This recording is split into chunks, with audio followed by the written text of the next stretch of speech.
अगर आप पिछले कुछ हफ्तों से बिल्कुल ही ऑफलाइन नहीं थे तो आपको पता होगा कि यूएस गवर्नमेंट का सबसे लंबा शटडाउन अभी अभी खत्म हुआ और इस दौरान क्रिप्टो मार्केट ने बिल्कुल दम तोड़ दी। बिटकॉइन ईटीएफ ने भी रिकॉर्ड आउटफ्लो दिखाए, लेकिन सबसे इंटरेस्टिंग बात यह है कि कुछ नए स्पॉट आल्टकॉइन ईटीएफ ने एक दिन भी आउटफ्लो नहीं दिखाए बल्कि इनफ्लो इसमें आते रहे। इसलिए आज हम इन नए स्पॉट आल्टकॉइन ईटीएफ के डीप डाइव करने लगे हैं और दिखाते हैं कि क्या इनकी स्टेबिलिटी ये सिग्नल देती है जब मार्केट बाउंस करेगा तो आल्टकॉइन बीटीसी से ज्यादा आउट परफॉर्म कर सकते हैं। मेरा नाम सलीम खान है एंड लेट्स गेट स्टार्टेड। लेकिन शुरुआत करने से पहले एक छोटी सी आपको याद दिलाए कि मैं फाइनेंशियल एडवाइजर नहीं हूँ। ये वीडियो सिर्फ एजुकेशनल पर्पस के लिए है और आज हम 5 क्रिप्टो डिस्कस करेंगे जिनको स्पॉट ईटीएफ अभी अभी अप्रूव हुए हैं। और अगर आप इसके लिए तैयार है तो लाइक का बटन को एक पंच दे दें और चलते हैं अपने कंटेंट की तरफ। सबसे पहला क्रिप्टो जिनको स्पॉट ईटीएफ मिला वो है एक्सआरपी।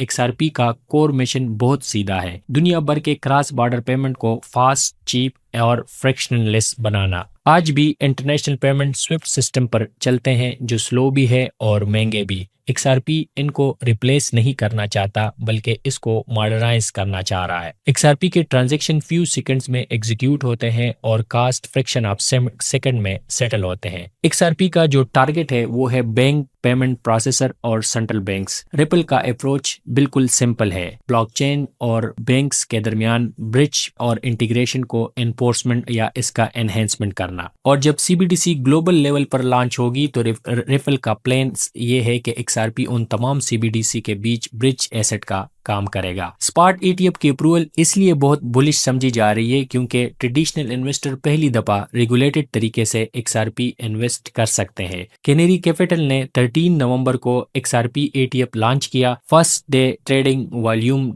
$58 मिलियन रही और टोटल इनफ्लो $250 मिलियन रिकॉर्ड हुई।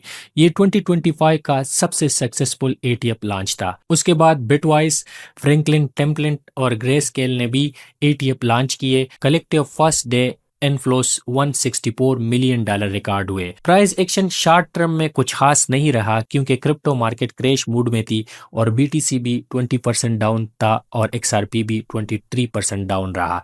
लेकिन लॉन्ग टर्म में सिग्नल एक ही है कि इंस्टीट्यूशनल डिमांड इज रियल और इंस्टीट्यूशनल इन्वेस्ट एक्सआरपी में इंटरेस्ट ले रहे हैं। दूसरा अल्टकॉइन जिसको स्पॉट ईटीएफ मिला वो है सोलाना। सोल का इकोसिस्टम इस वक्त लिटरली एक्सप्लोड कर रहा है। Meme coin, DeFi, NFT, tokenization सब कुछ सोल पे ट्रेड कर रहे हैं। सोल इस वक्त लो फीस और हाई स्पीड की वजह से बिल्डर और ट्रेडर का एक फेवरेट चेन है। सोल का एंड गेम है कि ये एक डिसेंट्रलाइज नेस्टिक एक्सचेंज बनना चाहता है जहां हर तरह के टोकनाइजेशन एसेट ट्रेड हो सके। इन्वेस्टर स्पॉट सोल ईटीएफ को इसलिए प्रेफर कर रहे हैं कि इसका जो इकोसिस्टम है वो एक्सप्लोर कर रहा है और इसके साथ साथ कुछ ईटीएफ स्टेकिंग रिवार्ड भी ऑफर हो रहे हैं। पहला सोल ईटीएफ रेक्स ऑस्प्रे ने जुलाई 2 को लॉन्च किया। प्राइस उसके बाद 40% रैली कर गई। फिर बिटवाइस और ग्रेस्केल आए। फिर नवंबर में फिडेलिटी और वेनिक ने भी स्पॉट ईटीएफ लॉन्च किए जिसका 2.1 मिलियन और 1.8 मिलियन फर्स्ट डे इनफ्लो रही। टोटल इनफ्लो नवंबर में $370 मिलियन रिकॉर्ड हुई।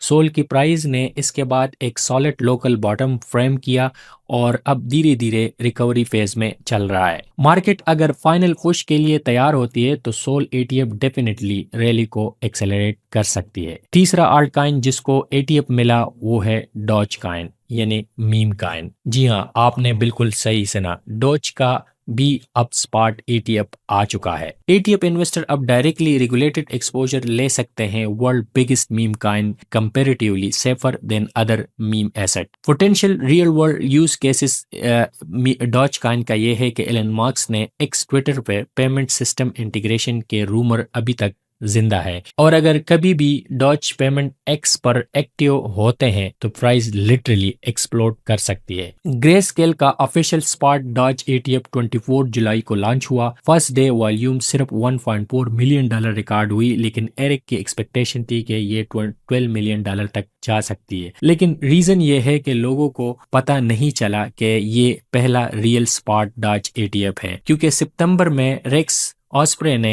एक ईटीएफ लॉन्च किया था जिसको लोगों ने स्पॉट ईटीएफ समझा। उस फर्स्ट डे $54 मिलियन की ट्रेड हुई और डाज 12% रैली कर गया, लेकिन वो स्पॉट नहीं था, सिर्फ प्राइस ट्रैकिंग डेरिवेटिव ETF था। फिर भी ये एक स्ट्रांग साइन है कि ट्रेडिशनल दुनिया मीम कॉइन में भी एक्सपोजर लेना चाहती है। चौथा क्रिप्टो जिसको स्पॉट ETF मिला वो है लाइट कॉइन यानी LTC। लाइट कॉइन का नैरेटिव हमेशा से सेम रहा है, जैसे कि बिटकॉइन को डिजिटल गोल्ड कहा जाता है, लाइट कॉइन को डिजिटल सिल्वर कहा जाता है। पोर्टफोलियो डाइवर्सिफिकेशन के लिए थ्योरेटिकली परफेक्ट है, लेकिन अगर रियलिटी देखा जाए तो कुछ और ही कह रहा है। कैनरी कैपिटल का LTC ETF लॉन्च हुआ 28 अक्टूबर को। फर्स्ट डे वॉल्यूम $1 मिलियन से कम रही। टोटल वॉल्यूम सो पार $30 मिलियन रिकॉर्ड हुई और multi days of zero inflow भी रिकॉर्ड हुए। प्राइस एक्शन पे कोई इम्पैक्ट नहीं पड़ा, डिमांड क्लियरली वीक लग रही है, बट न्यू LTC ETF जल्दी आ रहा है, शायद उनसे कुछ मोमेंटम वापस आ जाए। पांचवा क्रिप्टो जिसको स्पॉट ETF मिला वो है हेडेरा यानी HBAR। हेडेरा ब्लॉकचेन नहीं है, वो एक डेक यानी डायरेक्टिक इक्लिक ग्राफ यूज करता है जिसको हैश ग्राफ कहा जाता है। इस नेटवर्क ऑपरेशन का मेन आइडिया गॉसिप प्रोटोकॉल है।